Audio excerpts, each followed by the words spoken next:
Okay, he's saying go. Okay. So welcome everybody. My name is Lois Smith. I'm the owner at the Baldpate Inn, innkeeper, and we're thrilled to be able to present this Summer Enchanted evening once again. As you know from our regulars, we appreciate you so much. Things are a little different, and we've had to restrict how many people can come, but we are excited to say we are live streaming on YouTube. We hope. And so you can actually go back then and look at it again if you go, what did he say? So Bruce is going to be forever immortalized, and he's given us permission to do that, just in case you were wondering. So we did print out our tentative schedule, and you know us, we change things up a bit. So, but this is the news for now.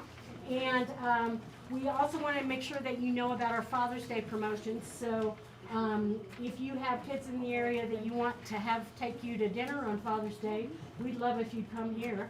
And so we're doing a special bargain for Father's Day, and if you bring your grandpa too, then grandpa's eat at kids price, which is even better. So yeah, so we're going to have fun with Father's Day, and we appreciate you all so much.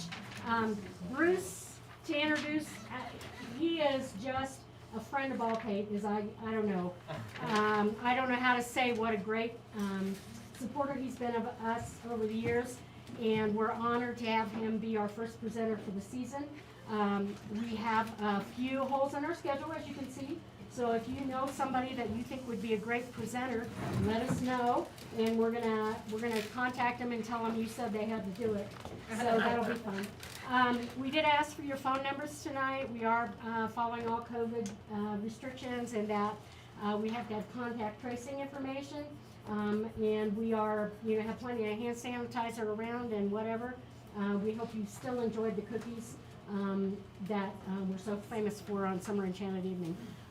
So anyways, without further ado, welcome Bruce. Yay!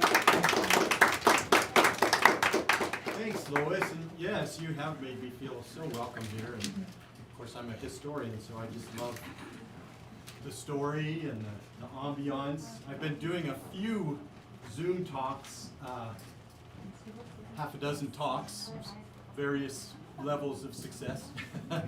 But those have been in my office, so it's kind of neat to be somewhere else and to do it. And I think this setting is just so appropriate. So let's jump in, because we've got a lot of stuff to talk about. So sometimes people just think when I talk about the history of Estes Park, that I'm talking about the pioneers, Joel Estes and people like that.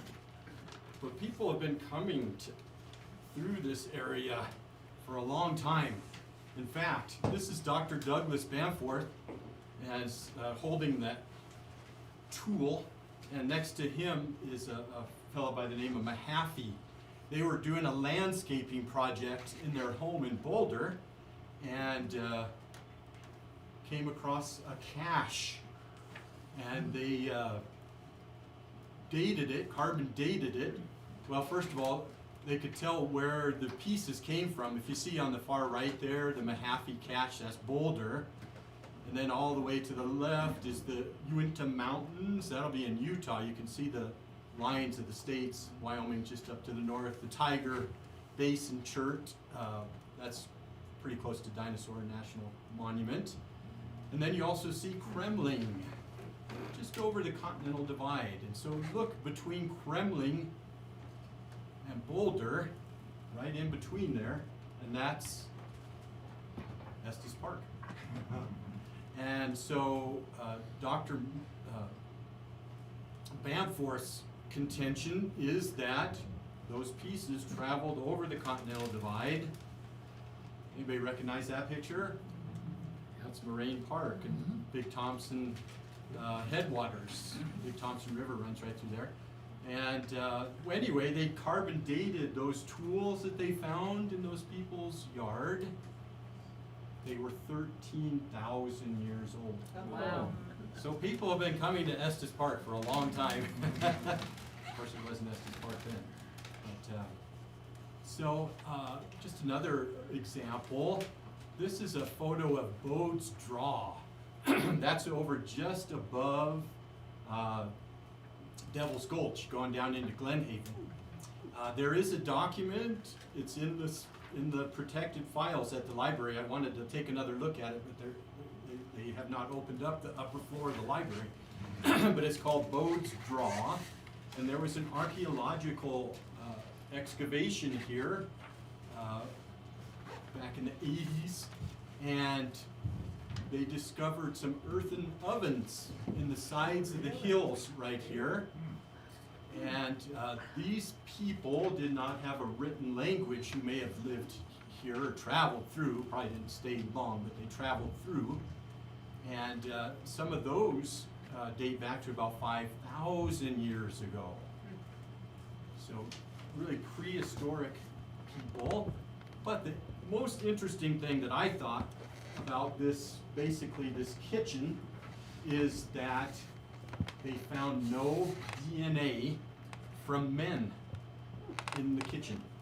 Surprise. And so, They were pretty smart, weren't they? well, you know, it's, I'm going to give you quite a few illustrations of this kind of system, human system, and it's going to come up over and over again. In these days, the men were hunters. They did make their own tools.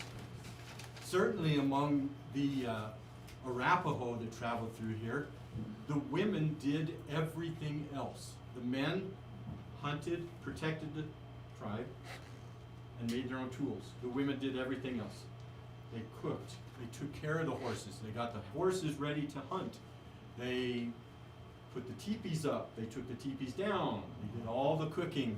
It was very common. Again, I'm most familiar with the Arapaho, but Cheyenne too. They kind of worked together a little bit. They didn't speak the same language, but they understood sign language, and so those women, they are said when the chief said it was time to move, the ladies could have the camp taken down in about 20 minutes. Or 15 minutes. It took a little more time to put it up, about 20 minutes to put it up, about 15 minutes. Inside lined with robes and furs, and always a pot on, ready to serve whoever might come to visit. It was very important to the Arapaho in particular.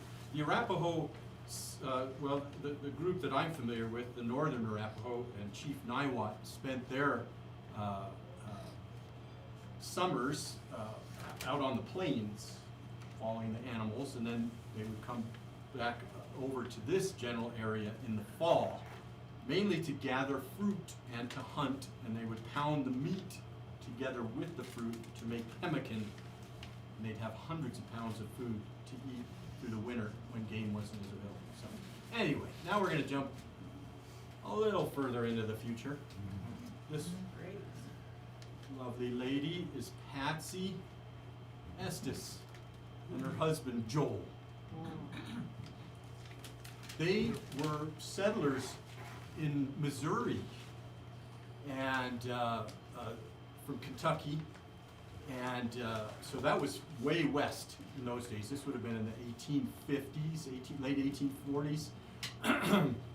In fact, Joel was a 49er.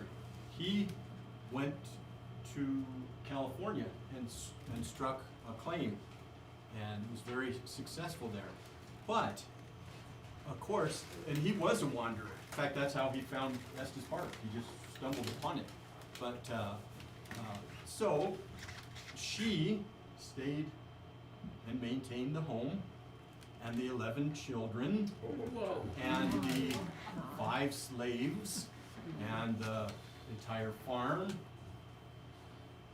thousands of head of cattle, and she was in charge most of the time. It allowed him to do the things that he wanted to do.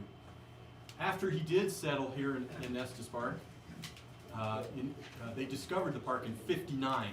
That's 1859. But in 1860, he did travel back to Missouri to do the paperwork necessary to free his slaves, who he brought to Estes Park. And this was their squatter's claim. This was still Arapaho country, so they actually squatted in Estes Park without permission. Where is this? This is actually right where Fish Creek Road is now, and the smaller of the two lakes in town. You can see Long's Peak and Meeker in the background, and we'll see them a few more times through this presentation. You can see the home was built in several stages, sod roof. The gabled roof actually wasn't installed until after the Esteses left. That was Hank Farrar who did that. And anyway, there was a fellow by the name of, let's see, he was the publisher of the Rocky Mountain News, William Byers, who wanted to climb Long's Peak. In those days, it was a custom that you could knock on people's doors and ask for a warm meal or a place to sleep. And so they did, and the Esteses welcomed in. And he was so taken with their hospitality, particularly Patsy was an excellent cook. So he wrote in the newspaper after their unsuccessful trip to climb Long's Peak that he was just taken with their hospitality. And so he talked about Estes Park. And so he's actually the one that's given credit for naming the town. The Esteses didn't stick around long. They were only here for about 3 years. The winters were cold, harsh. The cows didn't like it here. They wanted to leave. Patsy was kind of lonely, and of course Joel was getting up there in age, so they ended up moving to New Mexico.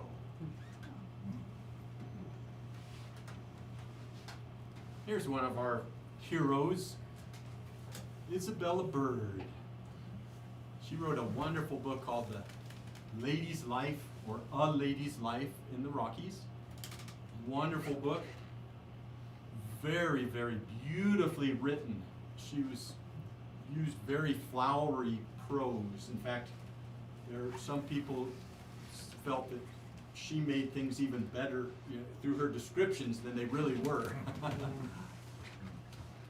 And you can see an elephant in the background there. She traveled the Orient and picked up a custom of wearing pants underneath her skirts, and that allowed her to ride, and she was an excellent horse person. And in fact, when she traveled here from England in 1871, she enlisted the help of others as she went. She did have a letter of introduction from her dad, who was a minister. A letter of introduction was a formal request for help, basically, or assistance, or any type of guidance that local politicians or other people could make. And so she had asked the manager of the hotel in Longmont to help bring them up here to Estes Park, and they got lost on the way, and she was just so infuriated. She said, "It's right there. I mean, they're in Longmont. You look up, there's Long's Peak. That's where we want to go." So the very next day, she literally took the reins of the horse and led the small expedition up to Estes Park. Coffin family, they're some of the founders of Longmont. Sandstone Ranch. Anybody been to Sandstone Ranch down there? Well worth the visit if you get a chance. It's a historical site. Where is it? It's on the east side of Longmont, over by the soccer fields. Yeah, there's a ballpark there. They but- call the ballpark Sandstone Ranch. Oh. Yep. Oh, but there's no real ranch. Oh yeah, gorgeous, gorgeous building. Is there a Beautiful, museum? beautiful building. And the setting is right on the river, so it's wonderful. Well, they did spend some time preparing for their trip up Long's Peak. May have been over a week that they kind of prepared and traveled around. This is actually a fellow by the name of Rocky Mountain Jim Nugent. He was a mountain man, a trapper, a hunter, and an intellectual. He actually spoke and wrote Latin. He was a little cantankerous, had some strange habits. He had been attacked, had a run-in with a grizzly bear. We had grizzlies in Colorado at one time. He found one of them. This is an illustration, of course, his beautiful long blonde curls and handsome face on this side. If you approach him from the other side, he was missing most of the other side of his face, including an eye. He actually was sadly murdered here in Estes Park after Isabella left by somebody that worked for Lord Dunraven, who we'll talk about here in a minute. This is one of my favorite places, MacGregor Ranch. This is a homestead, homesteaded in 1873 by Clara and her husband, Alexander McGregor. They had 3 kids. Their oldest son, George, went to the Colorado School of Mines and was interested in becoming a miner. He's the one standing here. Clara's sitting down. Donald is the second one. I forget the youngest son's name. Anybody recall the youngest son's name? Oh, I'll find it. So they dispel kind of a myth that poor people homesteaded. They were not poor. Alexander was a judge and an attorney, and they were quite successful. They homesteaded along with Clara's mother, Georgia. In fact, Georgia was well-to-do in her own right. She sold the farm in Wisconsin, which is where they were all from, some say for $1 million. Wow. So they had some money to do the things that needed to be done to homestead, including building the road. Georgia actually paid for the road that was built all the way from Lyons. It was a toll road, and they never made their money back, but they estimated it was about $10,000. Look at those wonderful evergreen boughs extending the shade over the bow window. Isn't that neat? If you haven't been there, you gotta go. It's another, just a treasure. I don't know if they're open this year, though. I need to find that out. I should have done that beforehand.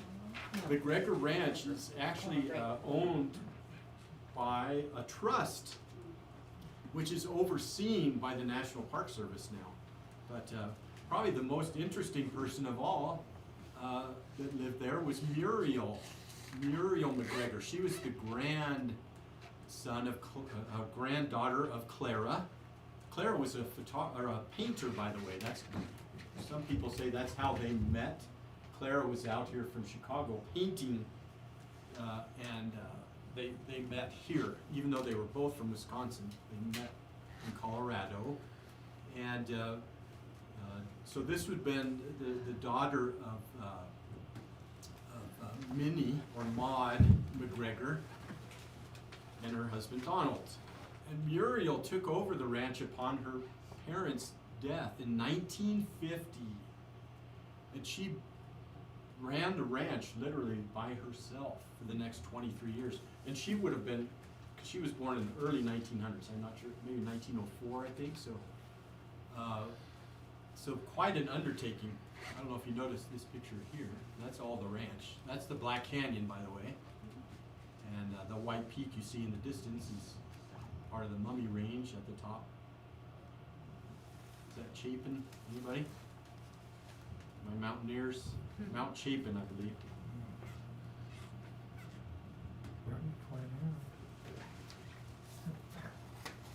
Oh, let me go back. I did update this today, so I've stuck a couple extra pictures in here today. It's kind of a new presentation, but the home is just exquisite if you haven't been in there. It's furnished just like it would have been when they lived there. Back in the late 1800s, it's like a time capsule. When you walk in there, it's like walking back in time. It's got all Clara's paintings, it's got their piano, their organ, this beautiful stained glass door, and just wonderful, wonderful antiquities in there. Take a tour. It's worth it. It's $5, I think, for a tour. And, it's just wonderful. And I could go on, but we got lots of stuff to talk about. So on the other side of Lumpy Ridge is the MacGregor Ranch. They're often confused. MacGregor's on one side, MacGregor's on the other side. This is one of the oldest ranches. This was established in 1883 and actually had several owners before the MacGregors. The MacGregors didn't come around until 1909 and were guests of the owners, and they just fell in love with the place and decided to take it over and buy it the very next year. Well, the very next year, Mr. MacGregor passed away. And so Irene MacGregor, excuse me, I said MacGregor, MacGregor, Irene was left with the children. And they actually rode their horses from MacGregor all the way into town to go to school. Can you imagine? As did Muriel MacGregor. And so they ran it as an actual cattle ranch for many, many years. It wasn't until 1936 that they decided to open up a guest ranch, or a dude ranch. And that's actually very common. I can give you at least a dozen examples of resorts, or ranches, excuse me, that became resorts. Those people that built those ranches found out pretty quickly that you could make more money renting a cabin and renting horses and serving food than you could, and a lot easier than raising cattle. Still could. Yeah, well, small farms are definitely becoming a thing of the past, and actually the MacGregor Ranch is a great example of that. Muriel had a really hard time competing with the bigger ranches with such a, I mean, she had 800 acres, and that's considered a small ranch, and she was running it all herself. One interesting thing that happened before they launched the Dude Ranch at MacGregor, and that is that a fellow by the name of Alf Landon fell in love with the area and decided to make this his presidential campaign headquarters. Alf Landon ran for president in 1936. Of course, he lost to FDR.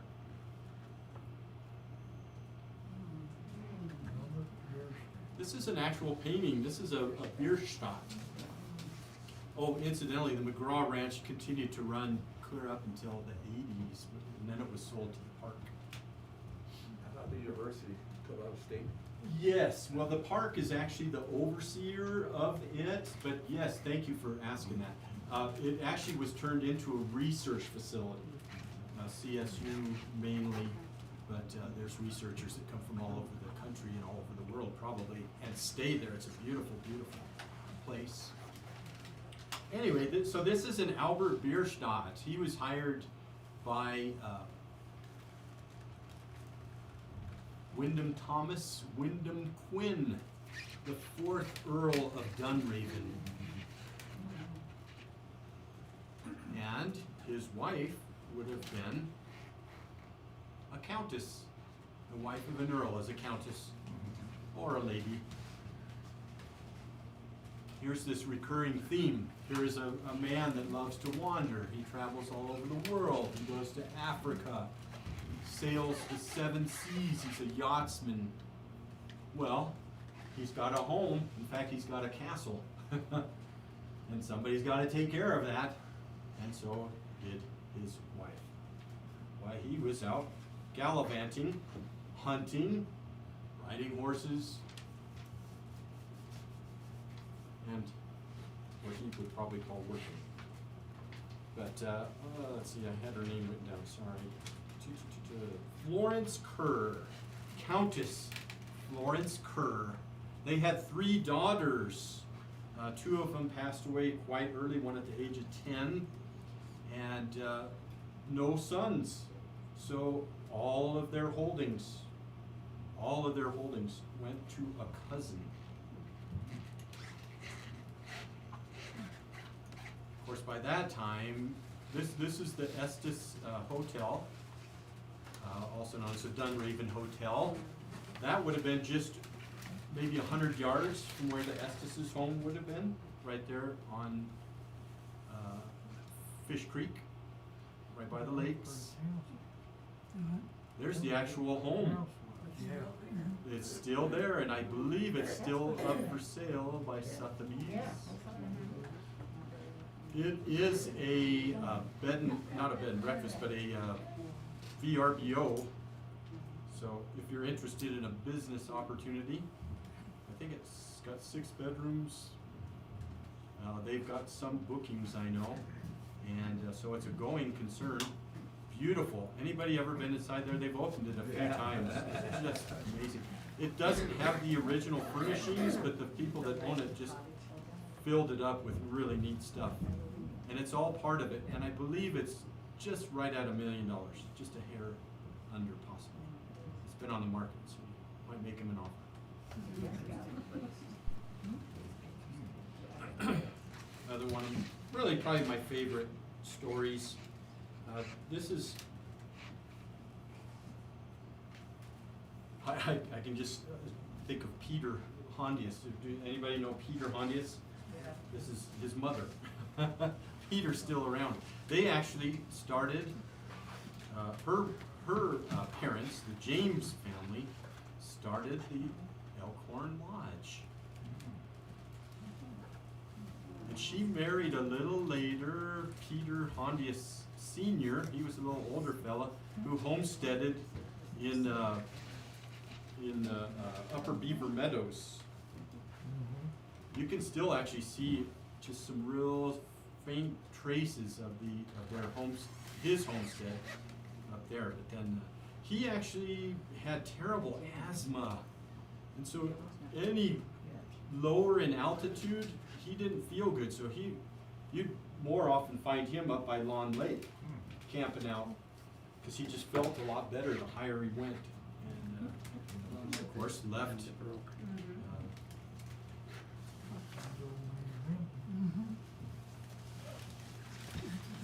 It's been a few months since I've done these presentations. Help me with her name, somebody. Eleanor, thank you. Eleanor Hondius. Very, very influential in town.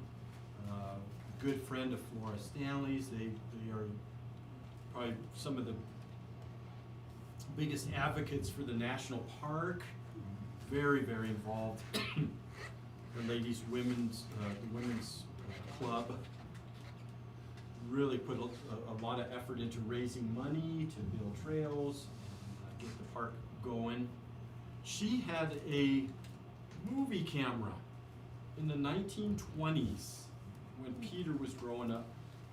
And so she documented their life growing up on the Elkhorn Lodge. Of course, our main street through Estes Park is Elkhorn, and that's why it's called Elkhorn, because it took you to Elkhorn Lodge. But if you get a chance, when the museum opens, Peter inherited her films, and he carried them with him all through his career in Denver until he retired in the 80s. He brought all these films back with him. Of course, they were crinkling and crackling, and they really were worthless because you couldn't run them through a projector, but he kept them. And instead of throwing them away when he moved, he just took them with him. He retired back up to Estes Park in the 80s. Almost thought about throwing them away and then decided to donate them to the museum. The museum kept them for another 30 years or so.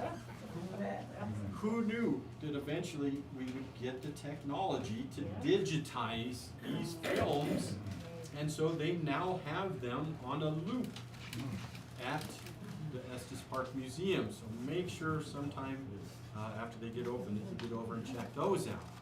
They're fascinating. There's even an actual photo where she's photographing a rodeo, and F.O. Stanley walks right in front of the camera. And of course, it's a big lodge.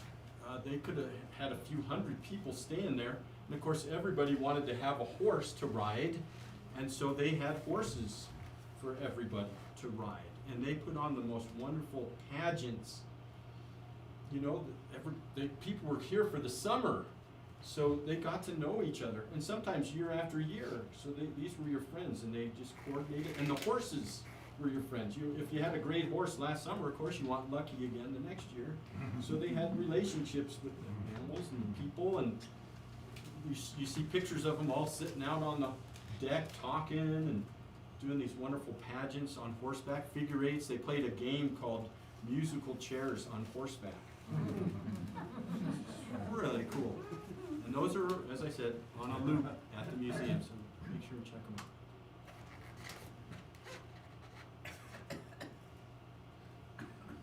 Kind of a rare photo. I wouldn't have recognized her. This is Esther Mills. And she also married later in life after proving her own homestead, along with her sister up in Horseshoe Park. Her sister was Elizabeth. And they married later in life. She married Estes Mills. Estes Mills is one that we consider the father of Rocky Mountain National Park. He lobbied Congress, wrote over close to 2,000 letters, traveled the country. He was bankrolled by F.O. Stanley because he was lobbying to have the national park established. So again, he's out traveling, and she's here in Estes Park raising their daughter. And this is the cabin that Estes Mills built when he was 15. He was really sick when he came here. His family were farmers in Kansas. And he worked with a doctor shortly after he got here who took an interest in him, thought he might have a dietary issue, so he put some things in his diet, took some things out of his diet. He took wheat out of his diet, and he started feeling better. He was gluten intolerant. This was in 1884. Estes Mills was born in 1807. Built this cabin when he was 15. And is it stout? It is as stout now as it was the day he built it. It is open to the public on appointment. If you're interested in checking out, this is the Longs Peak Inn. So again, this was actually owned by Enos's uncle, who he had come to live with, and then he bought it from him later on. Let's see here. I wanted to say just a couple more things about, Aaron and Elizabeth Mills. If you're interested in taking a tour, just look up Mills Cabin, and you'll find Aaron, and it's so cool. This little cabin right here is full. All the walls are covered with memorabilia from Estes Mills and time that he spent there. There's some pictures. He and his brother Joe found some orphaned grizzly bear cubs that they raised there at the Longs Peak Inn until they got too much to handle, and they donated them to the Denver Zoo, the first grizzly bears at the Denver Zoo. Okay, now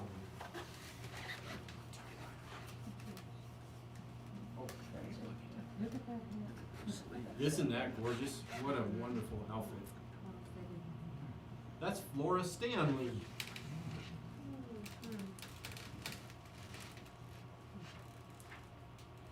And F.O. Freeland Oscar carved his first violin at the age of 14 and carved over 200 violins in his lifetime. That's why often we'll see him pictured with a violin. Of course, they loved music. The main hotel is on the left there. This was built, well, they came here because F.O. was sick. He had tuberculosis, and his doctor recommended that he come to Colorado. And it was actually Flora that came to Estes first. She came the day before to get things ready, and they stayed at the Elkhorn Lodge in one of the cabins there. And gosh, by the end of the summer, he was feeling better already. And it wasn't the next year that they decided to build a home here, which is super cool. A foundation has now bought the home, and they're going to be using it as an event center as well as an expression of history. The middle building there is the manor. They actually call it the lodge now, but it was for men only. F.O. Stanley was very conservative. He did not want single men staying in the main hotel with the single ladies and the families. And so he had a curfew of 9 o'clock. He kept a very, very close eye on things. He was definitely a hands-on person from the construction all the way through the operation of the hotel. Interestingly, the first head waiter was a black fella out of Denver, and he brought 15 of his best friends and workers with him. So they were almost completely staffed with black folks when they opened it. And the hotel was all suites when it was constructed. You know, they'd broken all the suites up into single rooms. And it was also by invitation only. You couldn't just say, hey, I want to go here. You had to know Stanley or be invited. And they filled up, and they say he'd show up in the spring with about $5 grand in his pocket, and he'd go home with just a few bucks. So it was expensive to run the hotel. And then on the far right is what they called the casino. We know it as the music room or the concert hall. Wonderful, wonderful venue for concerts. What's that about his hotel being the first all electric or something? Oh yeah, thanks for asking that. It was the most modern hotel in the world at the time. They had more electrical appliances and of course no electricity. So what do? Yeah. Well, you build a power plant, and that's what he did. And the power plant is just on Fall River. It actually worked so well that it provided not only power to the hotel, but it powered the entire town up until 1949, when the big Thompson Water Project came in. But it continued to run.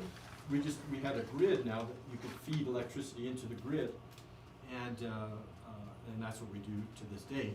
But the power plant was actually knocked out in the Lawn Lake flood in 1982. And then it was turned into a museum. They used to have it open all summer, but it is also now by appointment. So if you want to see the power plant, call the museum and they'll set up a time for you when they open. Hopefully soon. So, as I said, they love music. Flora was a wonderful piano player, and F.O. gave her a gift of a gorgeous 8-foot Steinway piano, and to mark the occasion of opening the hotel. And of course, you got to have a piano player. So who do you get?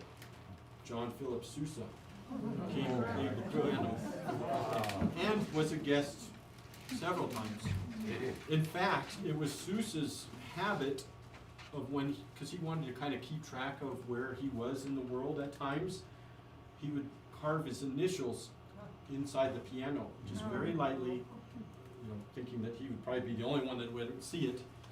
Well, they had the piano restored a few years ago, and the guy was so proud that he got those nasty initials out of inside the piano that somebody had carved there. Well, Flora did die at the hotel, or at the hotel, and then, well, she had a stroke at the hotel, and then passed away at their home out there, and she is buried back in Maine, which is where they were from originally. They had their headquarters in Boston. They were from Maine. Stephen King's neck of the woods. Go figure. How old was she when she passed away? Well, I know Stanley was 93, so, and I think she was getting up there. She had lost most of her vision, and one of the cutest stories I've heard is that she was kind of vain too. She didn't want people to know that she couldn't see.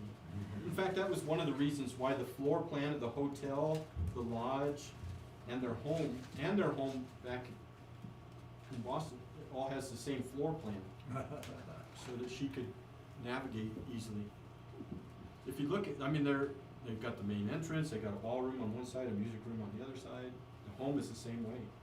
The home is identical, just miniaturized. But the cutest story I just love is they say that Stanley would sometimes give her, the FO would give her little tips. If he would see somebody approaching, for instance, one of her friends might have a new brooch on, and so he would whisper to her, she's got a beautiful green brooch. And so she would then say, oh, that's a lovely brooch, you have on, even though she couldn't see it. But they'd be arm in arm all the time, and people just thought they were so much in love. They actually didn't have children either. And, but very generous, not only to the town, but to people in general. Sent many young men to college. He put a lot of people through college, just deserving, kids that he knew around town that he was impressed with. Actually, Peter Pontius knew him. In fact, Peter met him when in the 40s, when he was really getting old, and FO was kind of taken with him, or I guess it was late 30s, excuse me. Was really taken with Peter, and he said, hey, I've carved this little miniature violin, and I'd like you to have it as a gift. Can you imagine? Wow. Finest wood from the Black Forest. He got the exact wood to copy the finest violins in the world. And Peter said, no thanks. Oh. He said he'd rather play football. He said, I didn't have any use for a violin. Can you imagine? He actually told me that was one of his great mistakes in his life. He could have that Stanley violin to this day. No, I don't want to. And the Stanley Steamer is a big old vehicle.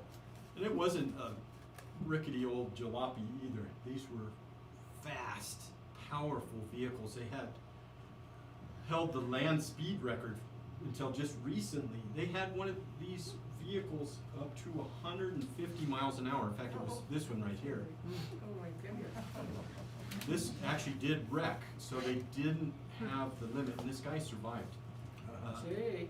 On the beaches at Ormond Beach in Florida, they did hold the record at 128 miles an hour though for a long time.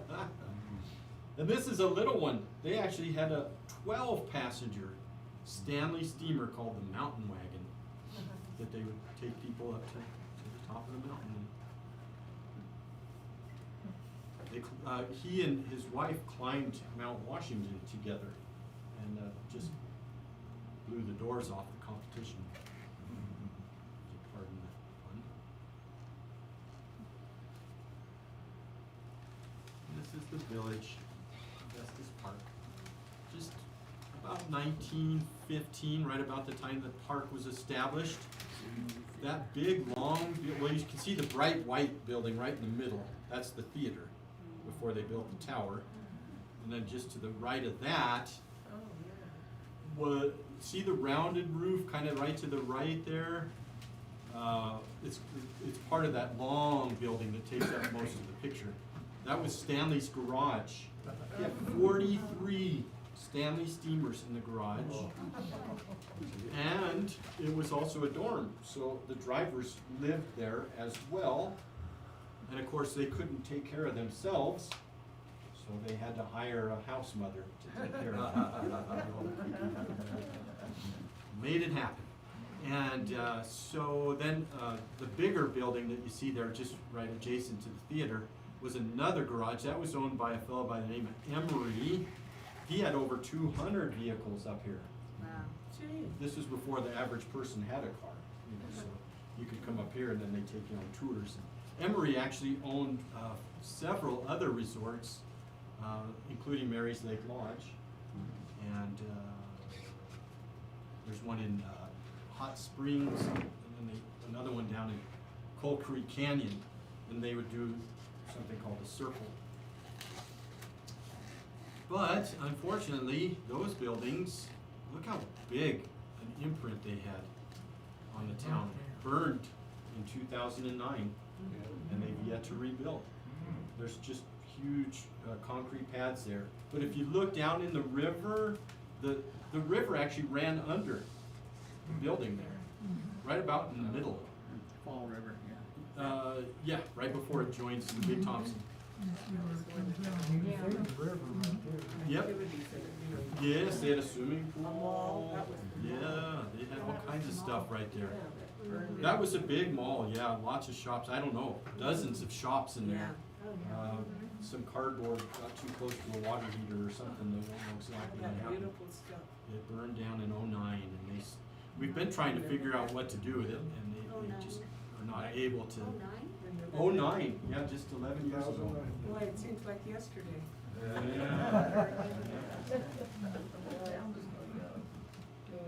Yep, so we gotta figure out what to do with that place. That's where, I think the Barrel is there. Well, weren't they going to put a theater there? They were, but couldn't get enough support.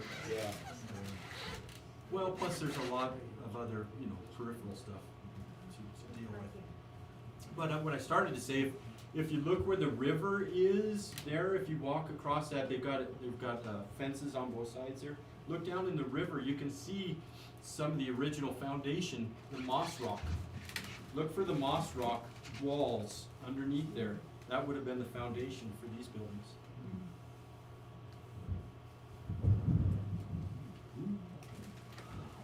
Isn't that gorgeous? This is the Houston Ranch, or the Rustic Hotel. Oh, that's northeast Now- of town? Yes, it's known as the H-Bar-G now. Been there. Yeah, and it was Take a tour. yeah, it was a hostel for a while, and now I think it's just a private family that lives there. Maybe a couple sisters, possibly. But anyway, Shep Houston and his wife Clara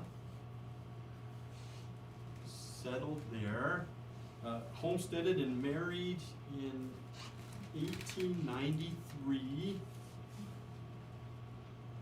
And he was a guide, a hunter, and a fisherman.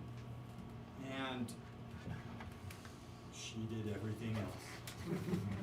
Took care of the hotel, did the books, did the cooking, did the sheets, everything else. And he entertained the guests by going horseback riding and fishing and hunting. Sounds like a good gig. He's actually one of my heroes. That's Shep on the far left. And they also had several daughters. I wrote some of their names down. But, oh, yeah. So Clara, oh, you know what? I was going to read a little poem that that Flora Stanley had written. I wrote it down.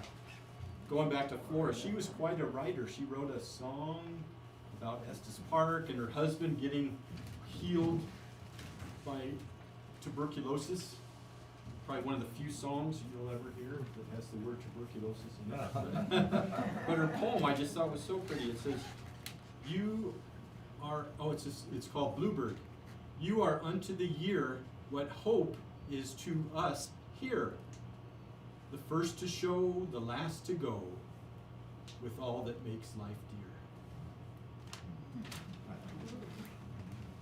On bluebirds. Anyway, okay, getting back to Shep. So there was a lady by the name of Harriet Vale, who is the chairman of the nomenclature committee. I love saying that. It's a fun word. Anyway, so they saw that a lot of the historic names were being usurped by newcomers. People would come and climb a mountain and then just call it, Chapin or whatever. Well, those mountains already had names. All these mountains did. Before they were renamed. And that's not anything surprising. That has happened all over. Probably the most famous one, of course, is Mount McKinley. Yeah, Denali. And they actually changed the name back to Denali, which was the original Native American name. Anyway, so Harriet, this photo was taken in 1914, before the park was established. And Harriet had an idea. She said, well, let's find the people that were here. And so she traveled, she borrowed her dad's car and drove from Golden, Colorado, up to the Wind River Reservation up in northern Wyoming, and interviewed dozens of northern Arapaho and found a few that remembered traveling through here. So she requested, hired, begged them to come to Estes Park and travel with Shep Houston and try to recapture some of those names. And they did. They recaptured 28 names and places. There's a wonderful little pamphlet, I think it's $1.95, called Arapaho Names and Places. And it's just fascinating. The names and how they remembered. They remembered. They saw things that they could remember. And yeah, Shep was getting up there too. He's got his arm around Sherman Sage, and then next to him is Gun Griswold. Sherman's 63, Gun is 73. They traveled for 2 weeks by horseback from Estes Park all the way over to the Never Summer Range, down to the Granby, what is now Granby area, and then back up over Flat Top to get back. Can you imagine? Example of an Indian name compared to our name? Yes, yeah. One of my favorites is, well, Long's Peak is known as, well, we call it Long's Peak and Meeker. They called it Nesateo, which means the two guides. As I said, the Arapaho summered out on the plains, and so they, they were out by brush on the Platte River, and so from there you can't see the mountains. But once you get a few miles closer, maybe 20 miles closer, you can start to see Long's Peak and Meeker. And they called it the two guides because you could take them right to where their winter grounds were, which for Niwot was right near Boulder. Niwot, by the way, means left hand. You know what? Yeah. How about Neva Road? Never heard of Neva? Do you know what His that's? brother? That's his brother. Yeah, one of the few people that do that. That's impressive. Anyway, so those two didn't speak English. So the fourth guy over there with the round hat is Crispin, Tom Crispin. He was their interpreter. And then the tall fella there is the fellow that wrote the book, and that's Harriet Vale's nephew, Oliver Toll. The guy sitting down is an unnamed ranger, which is kind of interesting. This was still national forest. There was no national park. But interesting to note that they had rangers before the national park. In fact, Shep worked with them and worked with the Civilian Conservation Corps. But it's funny, on the other side, on the Comanche Valley overlook, they have this picture, and just to show you how history sometimes gets changed, they clipped off Oliver Toll, the tall guy, and said Oliver Toll was seated. So if you're ever driving through and see the Comanche overlook, stop and look at the picture. And so they've changed history. Our federal government printed up this thing and actually changed history. So, and you don't have to believe me. In fact, I love it when people question me because I want to make sure I'm telling the right stories and getting my facts right. And so that's really important to me. And so these are just a few. And I have a couple more that were run. Anna Wolfram. There's a wonderful book, Anna Wolfram Dove. And she was a homesteader and a wonderful business lady, and so many more. I wanted, I could talk a little bit about the Raven family, and Anne Strange Owl that owned the Charlie Eagle Plumes, or actually it's called Eagle Plumes. But there's just so many, and we look at them and we think, wow, they were so tough and so smart, but you know what? I think there's ladies probably in this room that could have done the same thing that they did. I really believe it. I know a lot of ladies that are like that, and so it's not, there's still some pioneering spirit here among, and I really feel like people in Estes Park in particular are like that. It's so fun to share these things with people like you guys, because I really feel like we're here because we kind of agree with that. So anyway, thank you so much for having me tonight. Thank you. And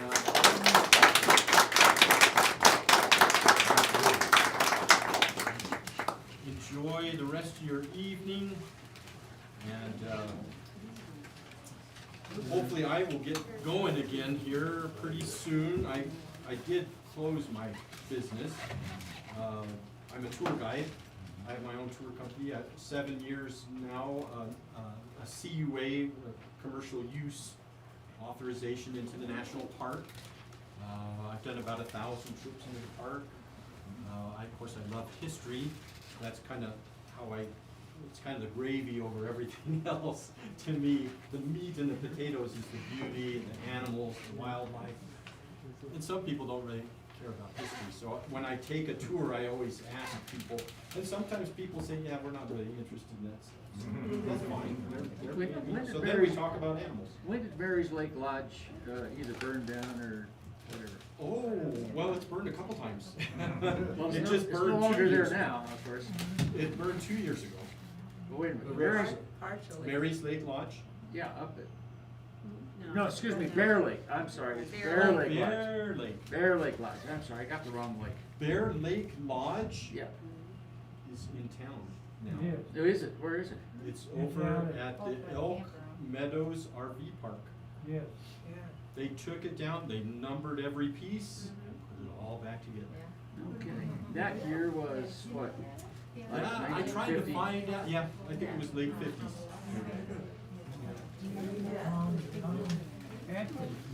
Again, thank you all so much for coming tonight, and I'm proud to say we had 25 more people streaming in as you were talking, so the crowd was twice as big, so thank you, thank you, thank you. We appreciate it. Hooray for technology. Who knew, that I'd have to learn all this stuff? I just want to talk about animals and hype and stuff. You can't do that these days. You gotta know everything.